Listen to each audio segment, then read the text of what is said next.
Good afternoon everybody. তো আজকে আমরা মাঠের ভিতরে ঘুরতে ঘুরতে এসে একটা অদ্ভুত জিনিস দেখলাম, যেটা এখানে সচরাচর দেখা যায় না। সে বিষয়টা হচ্ছে, উপরে দেখতে পাচ্ছেন কিছু বেল ঝুলছে, যেটাকে আমরা কদ বেল বলে থাকি, অথবা উড অ্যাপেল, ইংলিশে যেটাকে উড অ্যাপেল বলে। আর এই অঞ্চলের মানুষ ভেল বলে, ঠিক আছে। তো মূলত বাংলা ভাষায় আমরা এটাকে কদবেলই বলে থাকি, যেটা দেখতে অনেকটা বেলের মতোই, বাট বহিরের অংশটা অনেকটাই শক্ত। এর একটা বৈজ্ঞানিক নাম আছে, যেটা আমি বলি। এর বৈজ্ঞানিক নামটা হচ্ছে লিমোনিকা অ্যাসিডেসিমিয়া, এটার বৈজ্ঞানিক নাম। পাশাপাশি এটার প্রচুর পরিমাণে হেলথ বেনিফিট আছে, যেটা আমরা অনেকে জানি না। এটার ভেতরে এই সাইজটা ফলের ভেতরে 100 গ্রাম পরিমাণ পাল্প থাকে, যে পাল্পটার ভেতরে আপনার 54.5% পটাশিয়াম থাকে। আপনাকে বুঝতে হবে 100 গ্রাম ফলের ভেতরে 54%-এর বেশি পটাশিয়াম থাকে। আর এই পটাশিয়ামের কাজটা কি? পটাশিয়ামের কাজটা হচ্ছে আপনার ব্লাড প্রেশারটাকে রেগুলেট করবে, ব্লাড সুগারটাকে রেগুলেট করবে। দেন যাদের হাই ব্লাড প্রেশার আছে তারা এটা ইউজুয়ালি নিতে পারবেন, প্রতিদিন এটা খেতে পারবেন। আর পাশাপাশি হচ্ছে এতে প্রচুর পরিমাণে অ্যান্টিঅক্সিডেন্ট আছে, ভিটামিন সি আছে, ফাইবার আছে। তো অ্যান্টিঅক্সিডেন্ট থাকার কারণে যেটা হচ্ছে যে আপনার শরীরের যে রোগ প্রতিরোধ ক্ষমতা সেটা বৃদ্ধি পাবে। পাশাপাশি ভিটামিন সি এবং অ্যান্টিঅক্সিডেন্টের কম্বিনেশন হওয়ার কারণে দেখা যাচ্ছে সূর্যের যে ফ্রি রেডিকাল রশ্মি, যেটা ত্বকের ক্ষতি করে, আমাদের একনি হতে পারে, আমাদের এখানে ডার্ক স্পট হতে পারে, এবং অল্প বয়সে মানুষ বুড়ো দেখায়, যেটার কারণ হয়। তো সেটা আমরা এটা দিয়ে রোধ করতে পারি যদি আপনি এটাকে প্রতিদিন খাওয়ার একটা প্র্যাকটিস করেন, তাহলে এটা আপনারা হেলথ বেনিফিট প্রচুর পরিমাণে পেতে পারেন, সেটা নিঃসন্দেহে আমরা বলতে পারি। আর দ্বিতীয়ত হচ্ছে, আর একটা দিক হচ্ছে এটার পরিমাণে প্রচুর পরিমাণে ফাইবার থাকে, ঠিক আছে। তো ফাইবারের কাজ আমরা সবাই জানি। ফাইবারটার কাজ হচ্ছে, যদি আপনার প্রচুর ক্ষুধা লেগে থাকে, আপনি যদি ফ্যাট লস করতে চান, ওয়েট লস করতে চান, তাহলে ফাইবারটা সেক্ষেত্রে আপনার প্রচুর কাজে দেবে।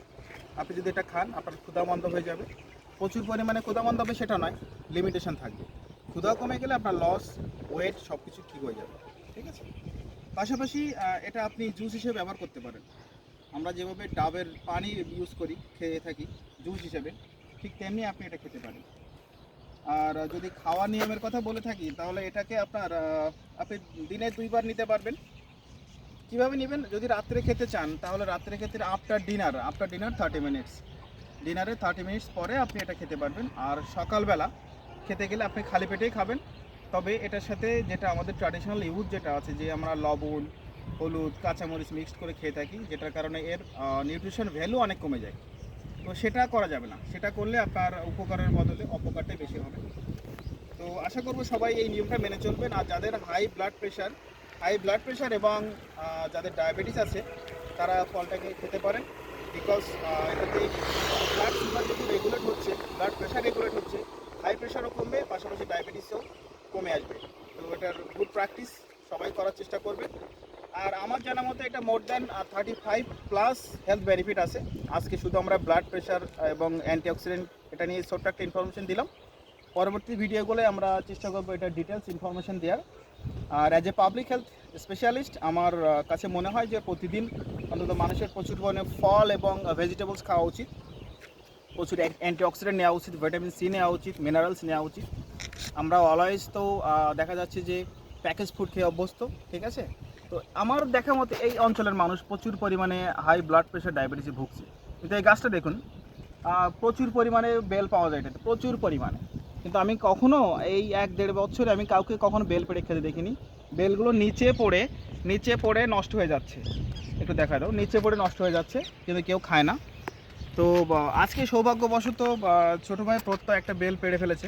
আমি যদি নিষেধ করেছিলাম, কারণ কে কী বলবে ঠিক নাই। তো যখন বেলটা নিলাম, মনে হলো যে এটার গুণগত মান নিয়ে একটু কথা বলি, ঠিক আছে। কারণ সবাইকে জানা উচিত, এটা আপনি ওয়েট লস করতে পারবেন, ডায়াবেটিস কন্ট্রোল হবে, হাই ব্লাড প্রেশার কন্ট্রোল হবে, 35+ হেলথ বেনিফিট আছে, যেটা আপনারা অনেকে জানেন না। তবে হ্যাঁ, ট্র্যাডিশনাল ওয়েতে এটা সুন্দরভাবে প্রসেস করে খেতে হবে। মশলা এই ধরনের কোনো কিছু অ্যাড করা যাবে না, নর্মাল এটাকে খেতে হবে। আর এর ফ্লেভারটাও দারুণ, পাকার পর একটা দারুণ স্মেল আসে, যেটা ভালো অ্যাট্রাক্ট হয়। আর বিশেষ করে মেয়েরা, তারা তো টক জাতীয় ফল বেশি পছন্দ করে। এটার ভিতরেও টকের পার্সেন্টেজটা অনেক বেশি, একটু সাওয়ার, ঠিক আছে। বাট এটার ভিতরে মরিচ বা লবণ মিক্সড করা যাবে না, তাহলে এটার হেলথ বেনিফিট থাকবে না। যারা ত্বকের উজ্জ্বলতা ধরে রাখতে চান তাদের জন্য এটা অনেক কাজে দিবে। তো ঠিক আছে guys, thank you so much. আজকে এই পর্যন্তই, দেখা হবে নেক্সট কোনো একটা ভিডিওয়। ধন্যবাদ।